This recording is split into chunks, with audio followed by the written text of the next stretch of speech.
Good afternoon, Village. Good afternoon po. Okay. Pwede niyo po bang batiin yung katabi po ninyo? Sabihin niyo po sa kanila, magandang hapon. Okay. So kung yung pong katabi po ninyo is, sabi nga po it's Father's Day po, meron pong tribute po mamaya para po sa mga tatay. Kaya kung tatay po yung katabi po ninyo, or kahit mukhang tatay ho yan, tingnan nyo po. Sabihin nyo sa kanila, Happy Father's Day. Okay. Okay. So, kakatapos lang po nung back to school, at salamat po sa Panginoon dahil siya po yung Diyos po na sumama po sa atin sa preparation po, at sa mga tao po na ginamit po niya, sponsors, grabe ho yung pagkilos ho ng Panginoon, at talagang masasabi ho natin na kahit kailan, hindi ho siya nagkukulang. Na alam ho yan ng mga nakakasama ho natin, ng mga volunteer workers po, grabe po, yun pong panalangin po para ho dun sa gawain ho natin na yun. At we're praying po na marami pa po tayong maabot po sa ganung klaseng way po ng atin pong pag-abot sa mga tao as we give them a dream po, not just for themselves po, pero yun yung pangarap po na mas malaki pa po kaysa dun sa ina-expect ho nila. At ngayon pong hapon, tayo po ngayon ay nasa series pa rin po ng Acts. So tayo po ngayon is nasa chapter 21 na. At bago po tayo dumako po sa salita po ng Diyos ngayon pong hapon, tayo po yumuko, tayo po yung manalangin. Salamat po, Panginoon, sa hapon pong ito. Salamat po sa inyong kabutihan. Tutunay nga po na kayo po ang Diyos kahit kailan hindi ho nagbabago. Even though dumaan po kami sa mga hamon po ng buhay, storms, but your goodness, Panginoon, it keeps running after us. Ngayon pong hapon pong ito, sa amin pong pag-aaralan po, O Diyos, patuloy po kayong mangusap. Kayo po ang patuloy po na magpaunawa po ng inyong salita. We're praying, Panginoon, ang pagsama po ninyo sa hapon pong ito. Salamat po. Ito pong aming dalangin. In Jesus' name we pray. Amen and amen. Okay. So, kung meron po kayong mga Bible, buksan niyo po ang inyong Bible sa Acts chapter 21, verse 1. Okay. Sabi po dito, nagpaalam na kami sa mga namumuno sa iglesia sa Efeso at bumiyahe kami ng tuloy-tuloy hanggang sa makarating kami sa Kos. Kinabukasan, dumating kami sa isla ng Rhodes at mula roon nagpatuloy kami sa Patara. Doon sa Patara ay may nakita kaming barko na papuntang Phoenicia, kaya sumakay agad kami. Natanaw namin ang isla ng Cyprus, pero hindi kami pumunta roon, kundi dumaan kami sa gawing kanan at tumuloy sa Syria. Dumaong kami sa bayan ng Tyre dahil nagbabaroon ng kargamento ang barko. Hinanap namin doon ang mga tagasunod ni Jesus at nakituloy kami sa kanila sa loob ng 1 linggo. Sa pamamagitan ng kapangyarihan ng Banal na Espiritu, binalaan nila si Pablo na huwag pumunta sa Jerusalem. Pero pagkaraan ng 1 linggo, nagpatuloy kami sa aming paglalakbay. Lahat sila, pati ang kanilang mga asawa at anak, ay naghatid sa amin sa labas ng lungsod. Lumuhod kaming lahat sa dalampasigan at nanalangin na makapagpaalam na kami sa kanila, sumakay kami sa barko at umuwi naman sila. Mula sa Tyre, nagpatuloy kami sa aming paglalakbay papunta sa Telomais. Pagdating namin doon, nakipagkita kami sa mga kapatid at tumigil kami ng 1 araw. Pagkatapos, pumunta naman kami sa Caesarea. Pagdating namin doon, pumunta kami sa bahay ni Felipe na tagapangaral ng magandang balita at doon kami nakituloy. Si Felipe ay isa sa mga 7 lalaking hinirang noon sa Jerusalem na tumulong sa mga apostol. 4 ng kanyang anak na dalaga at pawang mga propeta. Verse 10, pagkaraan ng ilang araw, dumating ang propetang si Agabus mula sa Judea. Pinuntahan niya kami at kinuha ang sinturon ni Pablo at itinali sa kanyang mga paa at mga kamay at sinabi, ayon sa banal na spirito, ganito ang gagawin ng Hudyo sa Jerusalem sa may-ari ng sinturong ito at siya'y ibibigay nila sa mga Hudyo. Narinig naman ito. Nang marinig namin ito, kami at ang mga kapatid doon ay humiling kay Pablo na huwag nang pumunta sa Jerusalem. Pero sumagot si Pablo, bakit kayo umiiyak? Pinahihina lamang ninyo ang loob ko. Nakahanda akong magpagapos at kahit mamatay pa sa Jerusalem para sa Panginoong Hesus.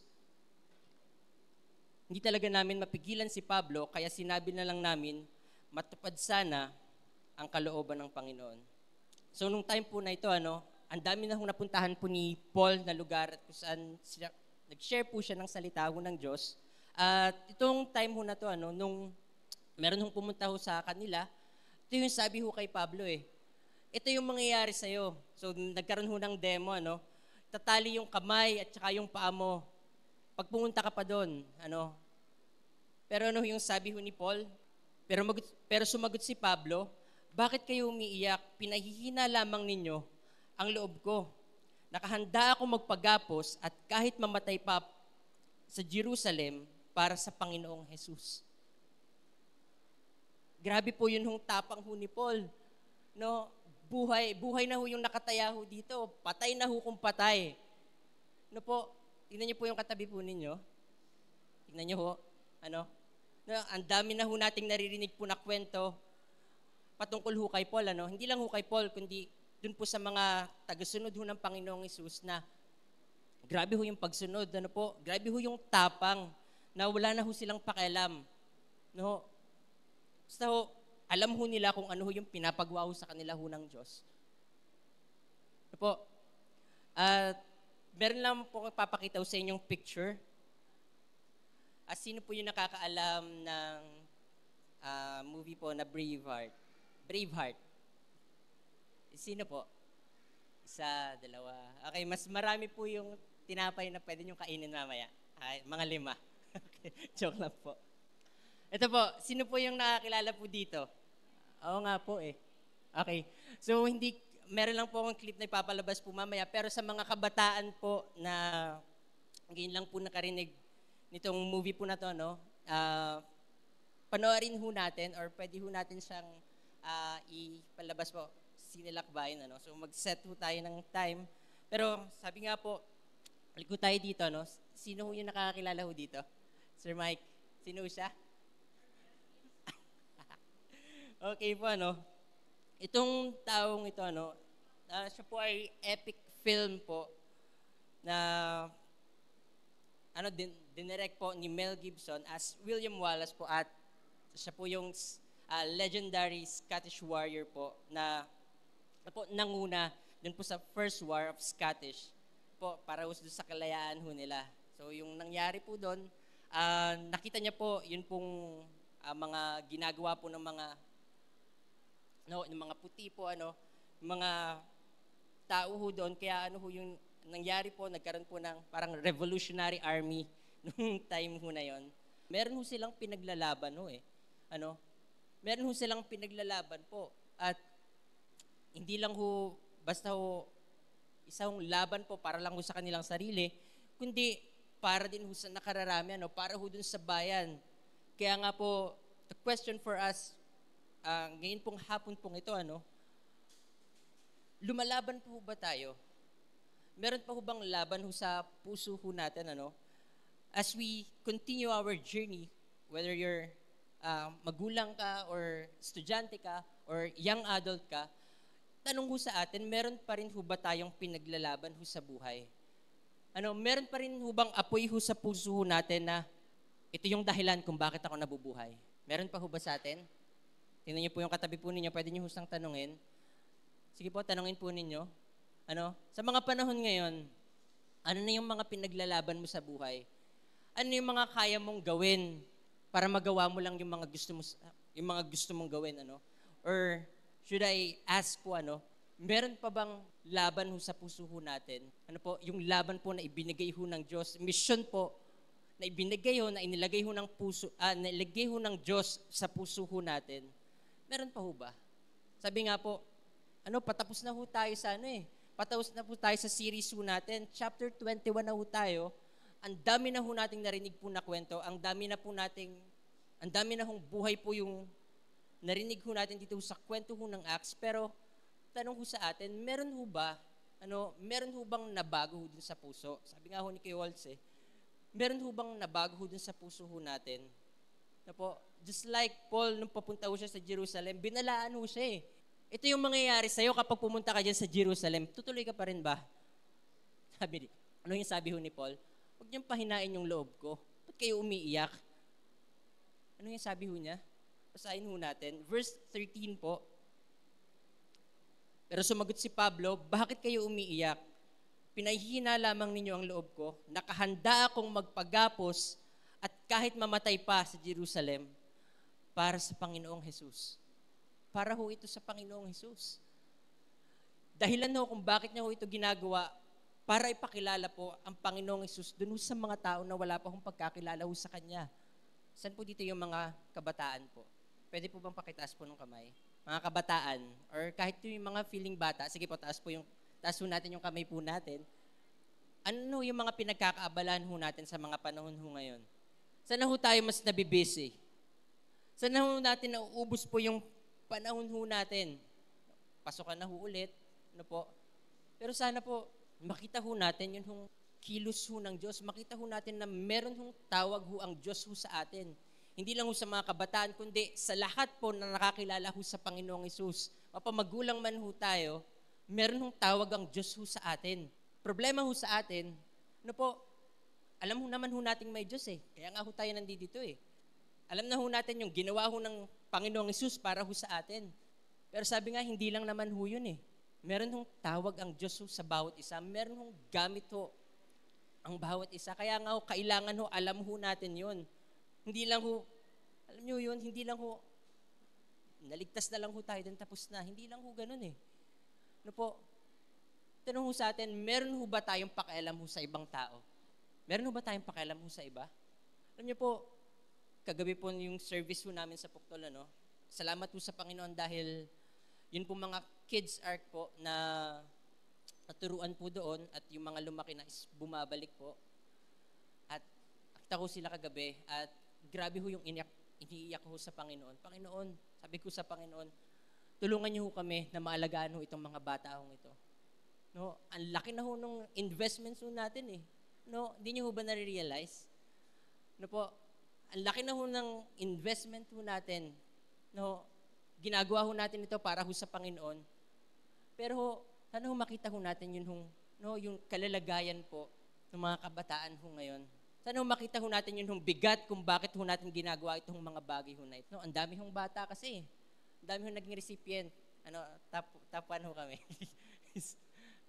May mga top ho yan. Pero ho, grabe ho Imagine nyo po, 1,200, kasi si Marcelo, 1,278 na kabataan po. Yun hong nabigyan ho natin ng school supplies. Pero hindi lang ho yun about ho dun sa pamimigay ho ng school supplies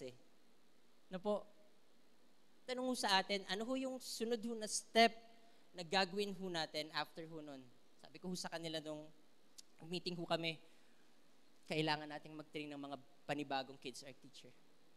Hindi lang ho dun sa lugar ho namin, As a church po, I think ito ho yung urgent, We're making disciples po, meron po tayong mga ginagawa po sa mga ministries ho natin, nagtitrain ho tayo ng mga panibago pong mga manggagawa po, Pero dahil ho dun sa nangyari hong back to school, ang dami hong bata, ilan lang ho yung kaya hong mag-alaga ho doon. Ilan ho, yun ng mga kids art teachers ho natin na handa hong mamatay sa sarili. Sabihin na ho natin per outreach, 2, 3, or 5. Ang dami hong kabataan. Sana ho makita ho natin ito hong pasanin ho ng church ho natin. Na hindi lang ho natin sila mabigyan ho ng school supplies and that's it. Tapos na yung back to school program, next year na lang ulit. Sana ho hindi ho ganun lang yung makita ho natin. Sana ho makita ho natin na itong mga kabataan ho na to, kailangan ho nila ang Panginoong Jesus. Kailangan ho nilang maalagaan, kailangan ho nilang magkaroon ho ng tamang relasyon sa Panginoong Jesus. Tanong ho sa atin, ilan ho sa atin yun hong may pakaalam sa mga bagay ho na ganon? Ilan ho sa atin? Hindi ho usapan ho dito kung anong edad na ho natin. Ang tanong ho, may pakialam ho ba tayo? Ano yung ginagawa ho natin? Yun ho yung tanong eh. Ginagawa ho natin yung mga trabaho ho natin? Kailangan naman ho talaga eh. Pero tanong ho, kamusta ho yung puso ho natin dun sa mga taong yun? No, it's an eye-opener po sa bawat isa. Just like Paul po, no? Alam niya ho yung tawag ho niya eh. Hindi na naman ho tayo miski pa igapos or pagbabatuhin or kalad ka rin po dyan sa daan para masabi po na totoo ho tayong naglilingkod ho sa Diyos. Hindi na naman po eh. Tanong ho sa atin, may pakialam ho ba tayo? Minamahal ho ba natin yung mga tao na binibigay ho sa atin ho ng Diyos?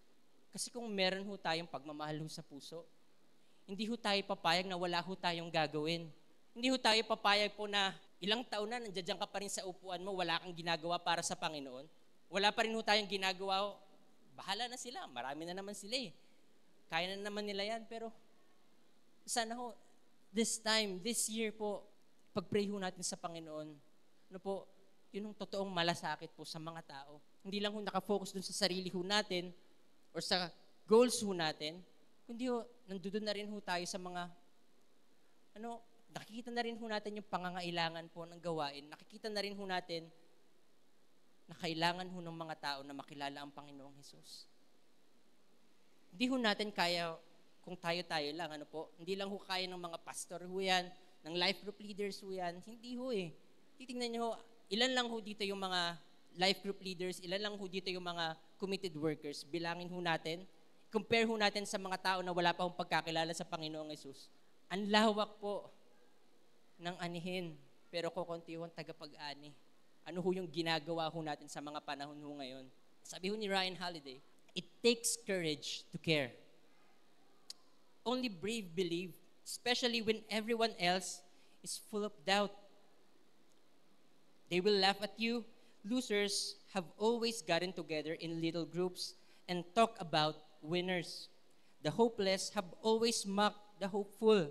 The scared do their best to convince the brave. There's no point in trying. Wag mo nang subukan, mapapagod ka lang, may hirapan ka lang. Alin ho tayo dun sa dalawa? No? Alin ho tayo dun sa dalawa? No, bahala ka na dyan. Ikaw lang din naman yung mahihirapan kapag ginawa mo yan eh. So what's the point? This is the fog that the courageous have to cut through. The stony road we walk is not lined with cheerleaders, but temptresses who want to convince us to quit.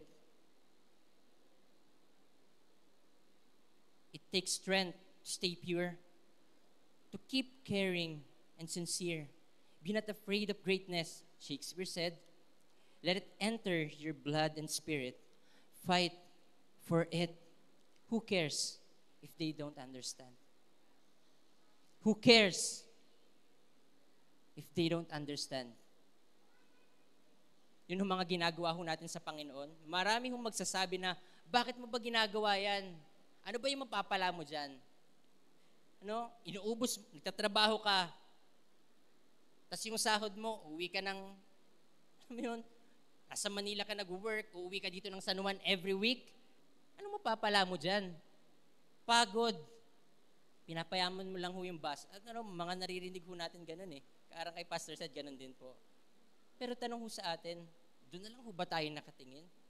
Doon ho sa ginagas, yung mga resources ho natin, sana ho makita ho natin yung deeper purpose kung bakit ho natin ginagawa po. Patuloy po na ginagawa po na umabot ho ng maraming tao at ipakilala ang Panginoong Hesus. Dami ho magsasabi, it's about the heart. Ito na namang turong to, ganito na naman, ganito, ganyan. Bakit ho natin lagi hong pinapaulit-ulit ho dito? Kasi mahalaga ho ito eh. Gusto kong makita ho ng bawat isa na lahat ho tayo, dapat ho meron hong pakialam. Hindi ho yung bahala na kayo dyan, kaya nyo na yan. Hindi ho dapat ganon. Ano pa hong silbi ho ng pagkakilala ho natin sa Panginoon kung wala ho tayong gagawin? Ano ang silbi ho na meron ho tayong kaligtasan, pero yun hong mga mahal ho natin sa buhay, alam ho natin sa impyerno ho mapupunta kasi hindi ho tayo nag-share ng tungkol sa Panginoong Yesus. Kontento na ho ba tayo? Tayo-tayo na lang ho dito? Every Sunday? Nakalipas na naman ho yung 5 taon, tayo-tayo pa rin ho yung magkakasama? Ano ho yung ginagawa ho natin? Sabi ho ni Erwin McManus, one of my favorite characters in Braveheart, yun yung pinalabas ho natin kanina, was the Irish guy who joined William Wallace in his crusade. Remember him? The crazy guy who talked to God. Approximately, his name was Stephen. His most memorable quote was, "The Almighty says that must be a fashionable fight." Ito yung sabi ho niya. It draws to the finest people. Of course, any civilized Christian knows why he's crazy. Every devout believers, in fact, any person of faith from any religious persuasion believes in prayer, but we all know prayer is supposed to be us talking to God. We get a little nervous when someone starts hearing from God. What has the Almighty been saying to you lately? Tingnan niyo po yung katabi po ninyo, tanong niyo ito sa kanila, what has the Almighty been saying to you lately? Ano yung sinasabi sa iyo ng Diyos lately? Ano yung mga pangungusap sa atin ho ng Diyos itong mga nakaraan ng mga araw? Ito pong book po ni Erwin McManus titled The Barbarian Way. It's fighting for the heart of the king, or pinaglalaban ho natin dito kung ano ho ba yung kalooban ho ng Diyos. Ano po? Sabi ho dito, Jesus did not suffer and die so that we could build for ourselves havens, but so that we might expand the kingdom of His love, because invisible kingdoms are at war for the hearts and lives of every human being who walks on the face of this earth. And times of war requires barbarians who are willing to risk life itself for the freedom of others. Ito na nga ho yung tanong ho sa bawat isa eh. Ano po? Handa ho ba tayong umalis po sa comfort zone ho natin? Ano po? At gawin kung ano ho yung mga bagay po na ipinapagawa ho sa atin ho ng Panginoon. Kaya nga ho tanong ho sa atin, ano ho yung pangungusap ho ng Diyos ho sa atin? Ito ho mga nakaraan hong araw, at ano ho yung mga sinasabi niya ho sa atin na kailangan ho natin gawin. Ano po? Ikaw at ang Panginoon lang ho ang nakakaalam ho niyan. Ano po? Church, we're running out of time. Sabihin niyo sa katabi ho ninyo, no, we're running out of time. Hindi naman po sinasabi. Sabihin niyo po, we're running out of time. Ano ho? Kaya nga ho, ano na ho yung mga bagay ho na kailangan ho natin gawin? No, bakit hindi ho tayo todo ho sa Diyos? Bakit ho, every time po na naglilingkod ho tayo sa Panginoon, hindi ho natin ibinibigay yung best ho natin sa Panginoon? Sino kasi alam mo natin, hindi, may bukas pa naman, may 1 linggo pa naman, bawi ako next time, bawi ako next year. Buti sana kung buhay ka pa. Sana mahaba yung buhay ho natin, no? Hindi ho natin alam kung hanggang kailan na lang ho tayo mabubuhay. Hindi ho natin pwedeng sabihin, ay, teenager pa lang ako, medyo mahaba pa yung buhay. Hindi ho eh. Hindi ho natin alam kung hanggang kailan na lang ho tayo mabubuhay. Kaya tanong ho sa atin, ano ba yung mga pinagagagawa ho natin? At ano ba yung mahalaga ho sa atin? Ano ba yung mahalaga ho sa atin? Mahalaga ho ba sa atin yung tawag ho ng Diyos? Mahalaga ho ba sa atin yung paglilingkod ho sa Panginoon? Madali ho sabihin ng oo. Madali ho sabihin ng oo eh. Handa ho ba tayong mamatay? Handa ho ba nating ibigay ang buhay ho natin para ho i-share ang salita ho ng Diyos ho sa iba? Handa ho ba tayo na maubos ho yun yung resources ho natin para ho gawin yun yung mga bagay na pinagagawa ho sa atin ho ng Diyos? Ay, hindi. Baka ho nanghihinayang na ho tayo. Laki ho ng kita ho natin. Ang ganda na ho ng career path ho natin. Saan ayon na lang ho nating, kapag sumunod tayo sa Panginoon, ano na lang mangyayari? Ano na lang yung mangyayari sa pangarap ko? Ano na lang yung mangyayari sa trabaho ko? Ay, yung mga inaalagaan ko pa, yung mga inaabot ko pang tao. Minsan, ang hirap po alagaan, ang hirap pong abutin. Pero yan ho yung tawag ho sa atin ng Diyos eh. To go and make disciples po. Meron hong pagod, pero sana ho, wag hong mawala sa atin yun hong tawag ho natin sa Diyos. Na kahit ho buhay, kahit ano ho yung mangyari, kahit ano ho yung maranasan ho natin, Panginoon, bahala ka na. Ito si Paul, wala ho siyang pakialam kung magapos ho siya or kung ano ho yung mangyari ho sa kanya. Masunod niya lamang po ang Panginoong Hesus. Masunod niya lamang ho yung pinapagawa ho ng Panginoong Hesus. Baka ho kasi kaya ho petex ho tayo sa buhay. Ayaw naman ho nating tumodo ho sa Diyos. Kahit may mga times na meron hong tawag ho ang Diyos ho sa atin, but we keep ignoring it, masyado na ho nating pinapatagal. Pero tatandaan ho natin, kontrolado ho ng Diyos ang lahat ho ng bagay. Doesn't make sense kung makikipagmatigasan ho tayo sa Diyos. Kaya nga po, it takes courage po. It takes everything para ho sa mission na binibigay ho sa atin ho ng Panginoon. Basahin ko lang po ulit yung verse 11. Pinuntahan niya kami at kinuha ang sinturon ni Pablo at itinali ang kanyang mga paa at mga kamay at sinabi niya, ayon sa banal na spirito, ganito ang gagawin ng mga Hudyo sa Jerusalem sa may-ari ng sinturong ito, kaya siya'y ibibigay nila sa mga hindi Hudyo. Nang marinig namin ito, kami at ang aming mga kapatid doon ay humiling kay Pablo na huwag nang pumunta sa Jerusalem. Pero sumagot si Pablo, bakit kayo umiiyak? Pinanghihina nyo lamang ang loob ko. Nakahanda akong magpagapos at kahit mamatay pa para sa Panginoong Hesus. Sana po as church, kung ano man po yung mga bagay po na sa tingin ho natin, pinapagawa ho sa atin ho ng Panginoon, gawin na ho natin. Hindi ho natin alam kung hanggang kailan lang ho yung buhay ho na meron ho tayo. Tingnan niyo po yung katabi po ninyo. Sige niyo po muna. Malapit na matapos. Sino po dito, yun pong mga nag-handle po ng life group? Sino po dito? Taas nga po yung kamay. 1, 2, 3, 4. Ilan lang ho tayo dito? No? Ilan lang ho yung nagdi-disciple ho sa atin? Ilan lang ho yung may totoong pakialam sa gawain ho ng Diyos? Sana ho, salamat ho sa Panginoon sa buhay po ng mga manggagawa po natin dito ho sa church at binibigay ho nila yung kanilang buhay. Sana ho makita ho ng mga, sana ho wag ho tayo mapagod. Mapagod man ho tayo,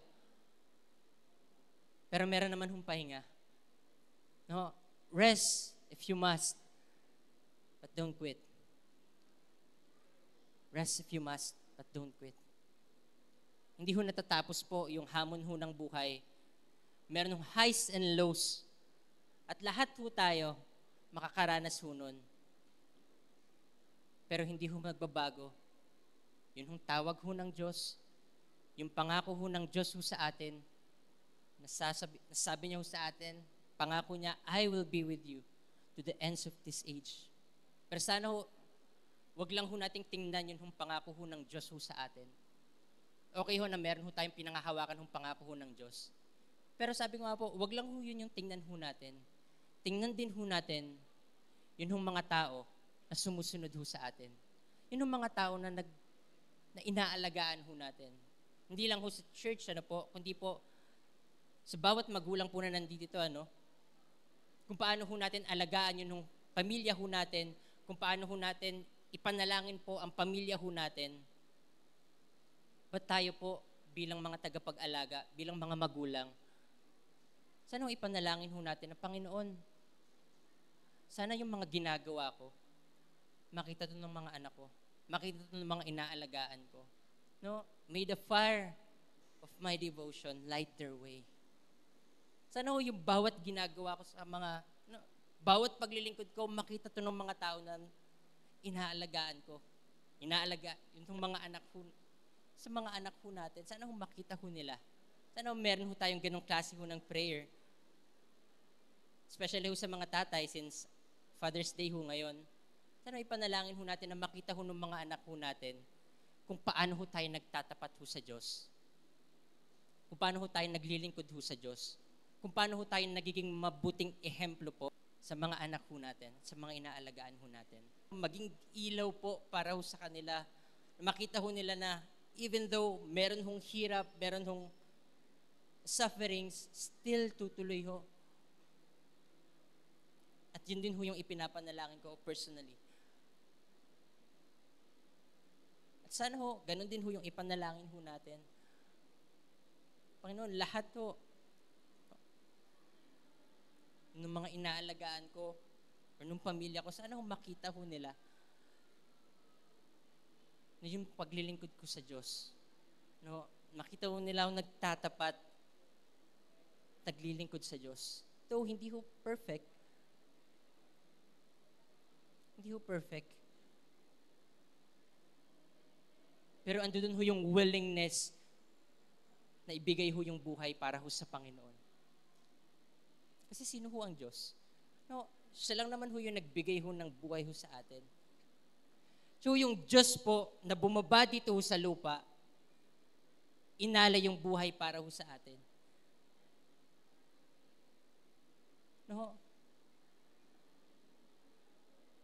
Hindi lang naman ho, basta sakit ho yung naranasan ho niya eh. No? Physically and emotionally, grabe ho yung nangyari ho sa Panginoong Hesus. At ginawa niya ho yun dahil mahal niya ho tayo. Sana ho makita ho natin, yun hong laki ho ng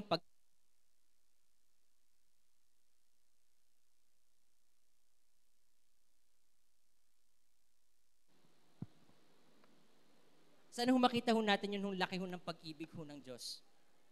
Kung ano ho yung ginawa niya ho para ho sa atin, na dapat tayo ho yun eh. Tayo naman dapat yun nung ipapako ho sa krus, dapat tayo ho yung may hirapan. Pero inibig ho tayo ng Diyos. Ibinigay niya yung buhay niya para ho sa atin. No?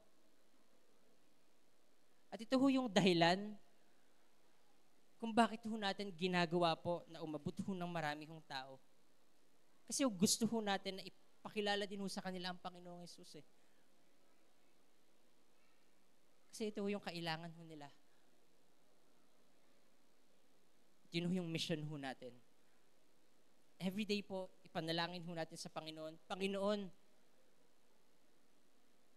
bigyan niyo ho ng apoy ang puso ko na maglingkod ho sa inyo, na umabot ho ng maraming tao, at hindi ho makontento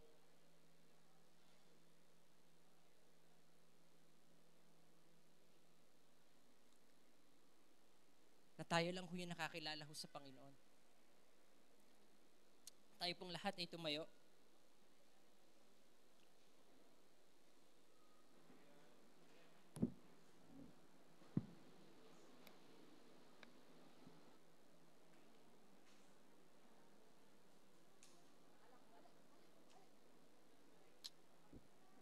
The question for us today po, are we willing to give our life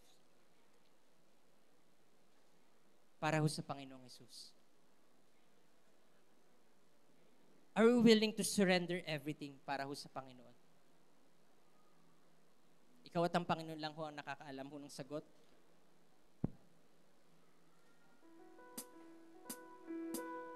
Pero hindi ho ito sa kung ano ho yung kaya ho natin gawin. Tandaan ho natin yan. Hindi ho ito sa kung ano ho yung kaya ho natin gawin para ho sa Panginoon. Isa lang ho ang gusto ho ng Diyos. Are we willing to obey? Are we willing to give our life?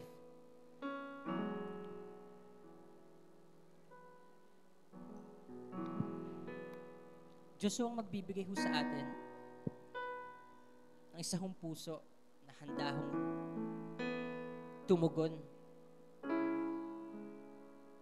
sa kung ano man ho yung papagawa ho niya.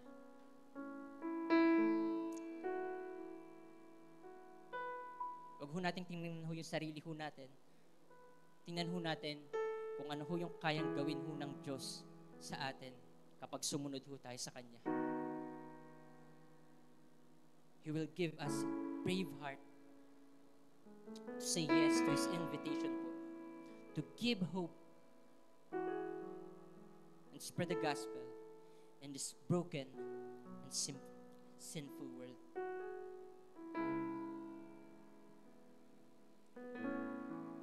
And this time po, muli awit ho tayo sa Panginoon. Sabi ho nun sa lyrics, so, Diyos, inibig mo ang isang tulad ko. Tinawag mong anak, itinabi sa piling mo. Sa iyong mga mata, ako'y malinis na. Dahil katwiran ni Jesus ang iyong nakikita. Hindi ho ba nakakaiyak ho na banggitin ho yun sa Panginoon?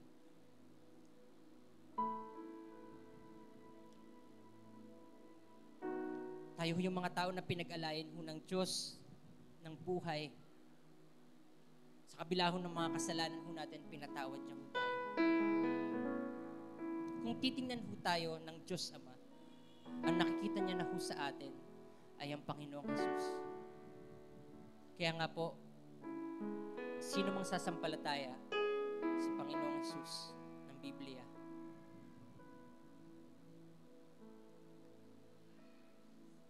meron ho silang buhay na walang hanggan.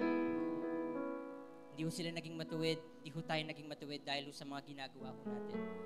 Naging matuwid ho tayo dahil sa ating pananampalataya, dahil ho sa Panginoong Jesus. Tayo pong umawat sa Diyos.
Ako'y malinis na, katwiran ni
Ako'y malinis na, katwiran ni Jesus, iyong makikita.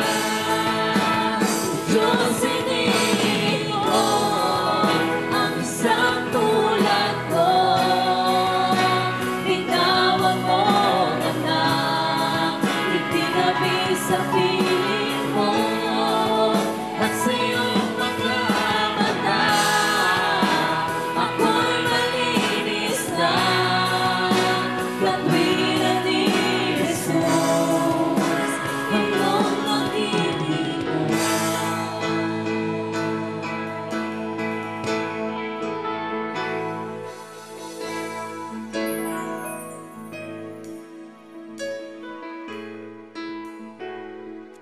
Tayo po lumapit sa Panginoon.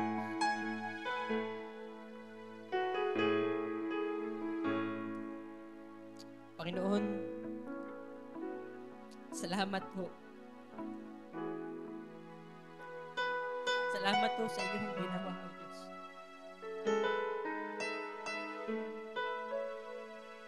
Salamat po dahil kayo na po ang Diyos, isang umako ng lahat. Binigay po ninyo, O Diyos, ang inyong buhay. Salamat po, Panginoon. Kaya ho kami nakakapagpatuloy, Panginoon, ay dahil ho sa inyo. Salamat, Panginoon. Dahil ho sa inyo, meron ho kaming tapang. Meron ho kaming pag-asa, O Diyos. Wala ho kaming perpektong buhay. Pero dahil ho sa inyo, Panginoon, nakakapagpatuloy ho kami. Sa kabila ho, Panginoon, ang amin ho mga nararanasan, kayo ho ang Diyos, palagi ho nandiyan, Panginoon. Diyos na handa hong umibig ho sa amin. Ang Diyos ho na handa hong umakay ho sa amin, O Diyos. Ang Diyos na siya hong tumatawag ho sa amin para gawin ang mga bagay, para gawin ho ang mga tawag ho ninyo sa amin ho mga buhay. Salamat ho. Sambahin ho natin ang Panginoon. Sinasamba ka, O Diyos, na may gawa ng langit at ng lupa. Dakila ka. Worship you, Jesus. Ikaw ay banal, banal, banal. Wala kang katulad, Panginoon. Hallelujah, O Diyos. Salamat po, Panginoon. Salamat po. Salamat, O Diyos. Wala kang katulad, Panginoon. Ano man po ang amin ng mga panalangin, panalangin ho ng bawat isang naririto, O Diyos. Kayo po ang siyang tutugon.